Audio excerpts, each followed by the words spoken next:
timbul niat saya untuk menuntut ilmu bidang agama, yaitu saya ingin masuk di UIN Syarif Hidayatullah. Itu ya umur 68 tahun lah. Di umur 68 tahun beliau masih ingin kuliah di UIN Syarif Hidayatullah atau sekarang biasa disebut dengan, dan beliau sudah pernah absen belum, Pak? Belum pernah, tidak pernah absen. Sejak 2019 sampai detik ini Pak Naswardi belum pernah absen kuliah. Assalamualaikum Pak Nas. Waalaikumsalam warahmatullahi wabarakatuh. Gimana kabarnya? Alhamdulillah, sudah kembali lagi kita ke arena nih. Ke arena, oke. Perkenalkan teman-teman semua, kalau yang belum kenal, beliau adalah namanya Pak Naswardi. Betul. Biasanya saya manggilnya Pak Nas. Beliau merupakan salah satu teman saya di kampus satu kelas. Saya mengajak beliau ngobrol ini karena saya termotivasi juga dengan beliau. Kenapa? Karena beliau di usia yang keberapa, Pak? 69 lebih, hampir 70 tahun. Beliau masih semangat kuliah. Beliau juga termasuk dulu bekerja di BUMN ya? Iya, perusahaan BUMN. Beliau juga pernah dikirim di mana, Pak? Singapura untuk pendidikan. Ya, beliau juga pernah dikirim di Singapura untuk pendidikan. Jadi pengalaman beliau sudah banyak sebenarnya, tapi beliau masih semangat kuliah walaupun sekelasnya ada orang kayak saya. Masih pengalamannya dikit banget dibanding dengan Pak Nas ini. Saya penasaran Pak Nas, sebenarnya motivasi Pak Naswardi ini untuk mengikuti kuliah itu apa sebenarnya? Padahal Pak Nas juga, kalau saya ke rumahnya itu sudah bagus, punya mobil juga, sudah punya cucu, tapi beliau masih semangat dalam mengemban ilmu. Ya, gimana, ya, terima kasih. Jadi begini, sedikit saya cerita ya, bahwa semua yang terjadi terhadap diri saya menganggapnya kebetulan. Tapi dalam hidup ini kan tidak ada yang kebetulan kan. Di Kahfi, guru kita Om Bagus itu juga mengajarkan bahwa tidak ada yang kebetulan di dalam hidup ini kan. Cuman kalau saya mengatakan bahwa ini adalah kehendak Allah, terlampau sombong saya mengatakan itu. Saya menganggapnya ini adalah suatu kebetulan bagi saya, dan kebetulan itu yang mengarah kepada jalan kebaikan begitu. Alhamdulillah, kebetulan ya, kebetulannya mengarah ke kebaikan. Ini juga ada awalnya, ya. Jadi diawali dengan saya ditunjuk sebagai koordinator di tahun 2019 ya. Di bulan suci Ramadan itu saya ditunjuk sebagai koordinator untuk menghidupkan ibadah Ramadan, yaitu berupa tarawih, ya ibadah Ramadan lah. Karena kan itu bulan suci bagi umat Islam. Ya. Saya ditunjuk sebagai koordinator yang berhak penuh untuk memodifikasi semua yang sudah biasa dilakukan. Jadi dari situ, karena saya berhak penuh, saya kumpulkanlah kawan-kawan tetangga-tetangga itu yang satu aliran. Maksudnya satu aliran itu satu pemahaman. Yang sama-sama sering ke masjid lah. Oh gitu maksudnya. Ya. Ini bukan karena saya ria mengatakan saya sering ke masjid, bukan ya.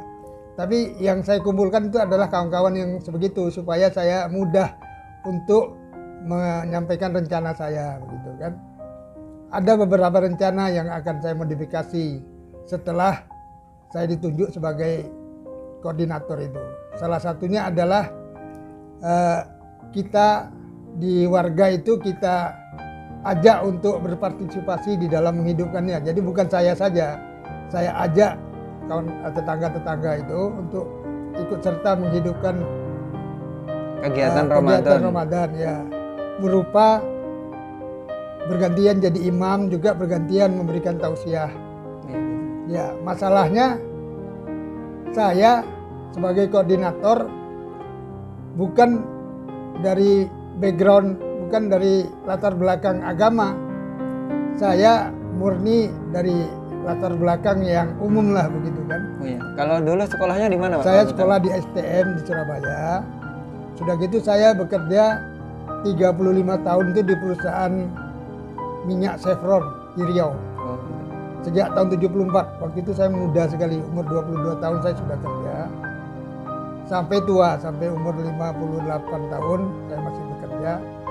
Dan itu perusahaan murni betul-betul jauh dari agama, baik lingkungan maupun pemiliknya. Sehingga kan berpengaruh kepada jiwa saya kan. Itu pasti itu. Lingkungan sama apa namanya kebijakan-kebijakan yang ada itu juga tidak berpihak kepada rohani gitu ya, rohani kita sebagai umat Islam. Terus yang tadi, Pak, lanjutnya yang minta jadi koordinator. Ya, jadi ketika saya koordinator itu, saya kan memang nol dalam pengetahuan agama. Yeah. Sementara saya harus memberikan tausiah. Kira-kira bagaimana itu kan? Kan pusing saya kan. Timbul niat saya untuk menuntut ilmu bidang agama, yaitu saya ingin masuk di UIN Syarif Hidayatullah yang kebetulan dekat rumah itu kan. Jadi Masya Allah ini teman-teman semua, beliau yang itu keinginan agama pada umur berapa itu, Pak? Itu ya umur 68 tahun lah. Di umur 68 tahun beliau masih ingin kuliah di UIN Syarif Hidayatullah atau sekarang biasa disebut dengan UIN Jakarta. Masya Allah. Jadi yang teman-teman kalau umurnya sudah baru berapa tahun belum bisa kuliah mutung ya, kalau belum sampai melebihi 68 tahun ya lanjut terus usahanya teman-teman. Beliau Pak Nas di usia 68 tahun masih ingin kuliah di UIN. Itu baru S1 badan, Pak. Iya, silakan dilanjut. Jadi keinginan saya itu saya sampaikan kepada teman saya sesama jemaah di masjid, yang beliau menilai saya rasanya tidak mungkin untuk sekolah formal kan, karena umur sudah 68. Mungkin ya sudah banyak yang berkurang begitulah ya. Dari segi penangkapan juga, tangkapan inilah ya. Pemikiran sudah gitu, dari tenaga juga jauh berkurang karena umur ini. Tapi semangat saya masih kuat. Cuman kawan itu yang sudah pernah kuliah di UIN, dia tamatan UIN juga. Jadi dia berpikir tidak mungkin lah ini Pak Nas ini mau ikut apa namanya sekolah formal di UIN gitu kan. Nah, terus selanjutnya gimana? Nah, dan dia kebetulan dia mahasiswa Kahfi juga. Dia menyarankan sama saya kuliah saja di Kahfi gitu. Itu gratis sana. Sebagai orang pensiunan mendengar kata-kata gratis ini kan seneng banget ya. Saya orang Indonesia dan pensiunan. Wah, mendengar kata gratis itu seperti dapat apa lagi gitu kan. Saya berpikir ini kan beasiswa, berarti beasiswa kan. Karena saya gratis menuntut ilmu itu. Dan saya dengan semangat saya cari itu Kahfi di mana. Saya tanya kepada teman sesama jemaah itu, di mana Kahfi itu, dia tunjukkan di situ. Dengan semangat saya salah satunya yang memotivasi saya untuk tetap kuliah, ya itulah semangat saya itu. Yang saya dapatkan secara gratis. Terus keinginan di dalam hati yang sangat kuat untuk belajar agama. Ya. Walaupun di usia yang sudah senja gitu. Ya, betul. Sudah tua. Jadi ini bagi teman-teman yang rasanya sudah kok saya usia segini masa masih suruh belajar agama. Kalau usianya belum lebih 68 tahun seperti Pak Nas ini, teman-teman harus tetap semangat. Pak Naswardi yang usianya 68 saja beliau masih semangat untuk menuntut ilmu agama. Menurut Pak Naswardi, Kahfi itu sekolah apa? Memang sekolah tentang ilmu berpikir tentang kehidupan, berpikir bagaimana berpikir yang benar. Ilmu Kahfi adalah ilmu berpikir.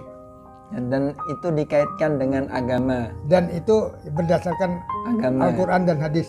Pesan untuk Pak Naswardi untuk teman-teman yang mungkin sekuliahnya masih terhambat atau gimana, itu kira-kira pesannya apa Pak Nas buat mereka yang masih muda, mungkin usianya baru 25 tapi belum keterima di kuliah mana-mana. Itu pesan Pak Nas buat mereka apa?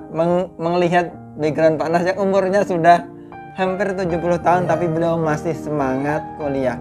Dan beliau sudah pernah absen belum, Pak? Belum pernah, tidak pernah absen. Sejak 2019 sampai detik ini Pak Naswardi belum pernah absen kuliah. Hampir 2 tahun ya, Pak? Hampir 2 tahun, teman-teman. Beliau kuliah sama saya belum pernah absen. Saya juga belum pernah absen, sama Kak. Penasib. Ya, termasuk di pesantrennya. Ya. Kan kita dibentuk pesantren lagi kan. Beliau juga daftar di pesantren Kahfi. Jadi Kahfi itu menyediakan pesantren, juga ada kuliahnya. Pesan-pesan untuk teman-teman apa, Pak? Yang kuliahnya masih terkendala, belum bisa kuliah karena terhalang biaya. Ya. Pesannya apa, Pak? Oh, yang biaya ya? Ya, apa saja teman-teman yang terhalang kuliah? Ya. Pertama begini, kita jangan memikirkan bahwa kuliah itu berat. Karena yang kita berikan terhadap kehidupan ini sangat sedikit. Sangat sedikit sekali. Ya, harus saya akui itu. Ini dalam penilaian saya. Segala sesuatu dalam kehidupan itu kita berikan cuma sedikit. Yang ini kontribusi kita. Selebihnya Allah yang akan menyempurnakan. Ya, kita jangan memikirkan bahwa itu berat. Wah, saya tidak punya ini, saya tidak punya ini, kan tidak punya kemampuan. Kita anggap aja itu ringan, barang itu bahwa segala sesuatunya itu sedikit yang kita berikan. Allah akan menyempurnakannya. Intinya mari kita menganggap apa yang ingin kita capai itu ringan. Ringan, ya. Karena semua hal itu sebenarnya tergantung apa yang kita pikirkan. Kalau kita memikirkan hal tersebut berat, maka hal tersebut akan terlihat berat. Ya, kalau kita memikirkan hal tersebut ringan, maka semuanya akan menjadi ringan. Kira-kira gitu dulu ya, Pak. Sharing santai kita. Tetap semangat buat teman-teman yang belum bisa kuliah walaupun usianya sudah menginjak lebih tua dan lebih tua. Sekian, Pak Nas. Terima kasih atas kunjungannya. Ya, sama-sama. Assalamualaikum warahmatullahi wabarakatuh. Waalaikumsalam warahmatullahi wabarakatuh.